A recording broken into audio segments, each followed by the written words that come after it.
ನಮಸ್ತೆ, ನಾನಿವತ್ತು ಹಿಟ್ಟಿನ ಹೋಳಿಗೆ ಮಾಡ್ತಾ ಇದ್ದೀನಿ. ಅದಕ್ಕೆ ಬೇಕಾಗಿರುವ ಸಾಮಗ್ರಿಗಳು: 1 ಕಪ್ ಕಡಲೆಬೇಳೆ, ಬೆಲ್ಲ, ಕಡಲೆಬೇಳೆನ ಹಾಕ್ಕೊಂಡ್ಬಿಡ್ತೀನಿ.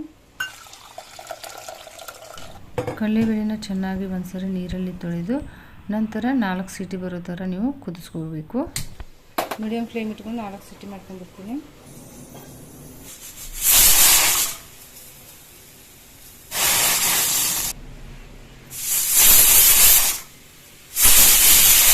ಈಗ 4 ಸೀಟಿ ಆಗಿದೆ. ಸ್ಟವ್ ಬಂದ್ ಮಾಡ್ಕೊಂಡ್ಬಿಡ್ತೀನಿ ನಾನು.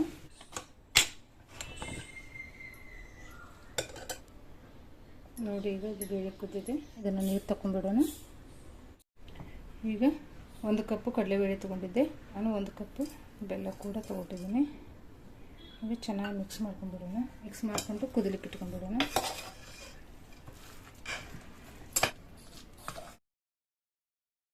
ಇದನ್ನು ಕುದಿ ಇಟ್ಕೊಂಡ್ಬಿಡೋಣ. ಕುದಿಬೇಕು, ಚೆನ್ನಾಗಿ ಗಟ್ಟಿ ಹಾಕಿದ್ದು.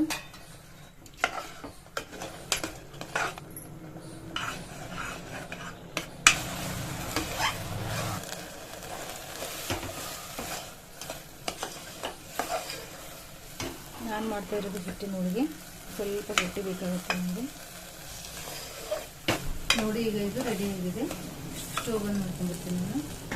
ಇಷ್ಟು ಗಟ್ಟಿ ಆದರೆ ಸಾಕು. ಈಗ ಇದನ್ನು ಹೂರ್ಣ ರೆಡಿ ಮಾಡ್ಕೊಳ್ಳೋಣ. ಇದು ಹೂರ್ಣ ಮಾಡೋ ಚಾಣಿಗೆನೇ ಇದೆ ನನ್ನ ಹತ್ರ. ಅದರಲ್ಲೇನೆ ಮಾಡ್ಕೊಂಡ್ಬಿಡ್ತೀನಿ ನಾನು. ಹೂರ್ಣ ನೀವು ಬಿಸಿ ಇದ್ದಾಗಲೇ ಹಾಕೋಬೇಕು, ಜಲ್ದಿ ಎಲ್ಲ ಇಳಿದು ಬಿಡುತ್ತೆ. ಈ ಥರ ನೀವು ಸ್ಪೂನ್ಲೆ ಬಿಸಿ ಇದ್ದಾಗಲೇ ಮಾಡ್ಕೊಳ್ಳಿ. ಎಲ್ಲ ಬೇಳೆನೂ ಇದ್ರೂ ಕೂಡ ಸಣ್ಣ ಆಗಿಬಿಡುತ್ತೆ. ಸ್ವಲ್ಪ ಇದೆ, ಸ್ವಲ್ಪ ಕಟ್ಟಾಗಿದ್ದೀವಿ.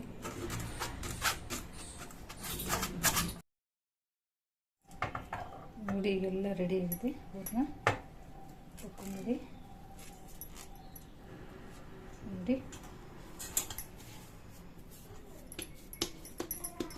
ನೋಡಿ, ಈಗ ಹೂರ್ಣ ರೆಡಿಯಾಗಿದೆ. ಹೋಳಿಗೆಗೆ ಹಿಟ್ಟನ್ನ ಹಾಕ್ಕೊಂಡ್ಬಿಡೋಣ. ಸ್ವಲ್ಪ ಇದು ಗೋಧಿ ಹಿಟ್ಟು, ಸ್ವಲ್ಪ ಉಪ್ಪು, ಸ್ವಲ್ಪ ಎಣ್ಣೆ ಹಾಕ್ಕೊಂಡ್ಬಿಡ್ತೀನಿ. ಹಾಕ್ಕೊಂಡ್ಬಿಡಿ. ಚಪಾತಿ ಹೇಗೆ ನಾದ್ಕೊತೀರೋ ಅದೇ ರೀತಿ ಹಾಕ್ಕೊಳ್ಳಿ. ಎಣ್ಣೆ ಹೋಳಿಗೆಗಾದರೆ ಸ್ವಲ್ಪ ತೆಳುಬೇಕಾಗುತ್ತೆ. ಇದಕ್ಕೆ ಗಟ್ಟಿನೇ ಇರಲಿ, ನಡೆಯುತ್ತೆ.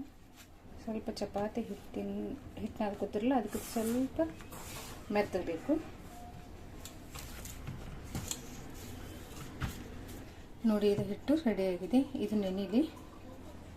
ಸ್ವಲ್ಪ ಎಣ್ಣೆ ಹಾಕ್ಕೊಂಡಿದ್ದೀನಿ.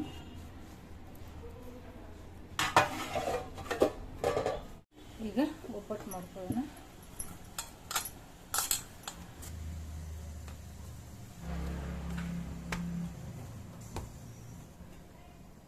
ಹೂರ್ಣ ಕೂಡ ರೆಡಿ ಆಗಿದೆ. ಈಗ ಹೋಳಿಗೆ ಮಾಡ್ಕೊಂಡು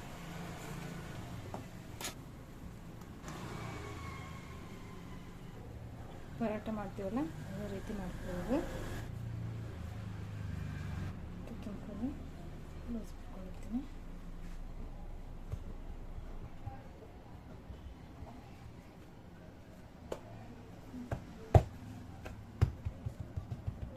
ಲಟ್ಸ್ಕೊಂಡ್ಬಿಡಿ.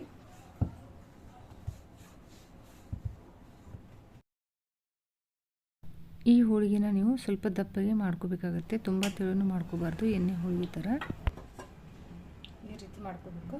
ಈಗ ಬೇಯಿಸ್ಕೊಳ್ಳೋಣ. ಈಗ ತವಾ ಕಾಲಿದೆ, ಹಾಕೊಂಡು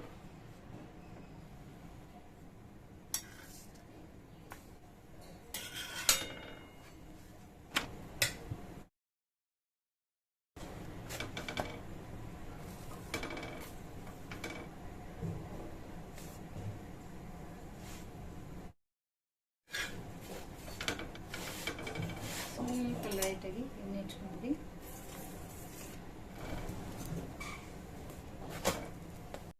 ಈಗ ರೆಡಿಯಾಗಿದೆ. ಇದನ್ನ ತಗೊಂಡ್ಬಿಡ್ತೀನಿ ನಾನು. ನೋಡಿ, ಈಗ ಹಿಟ್ಟಿನ ಹೋಳಿಗೆ ರೆಡಿಯಾಗಿದೆ.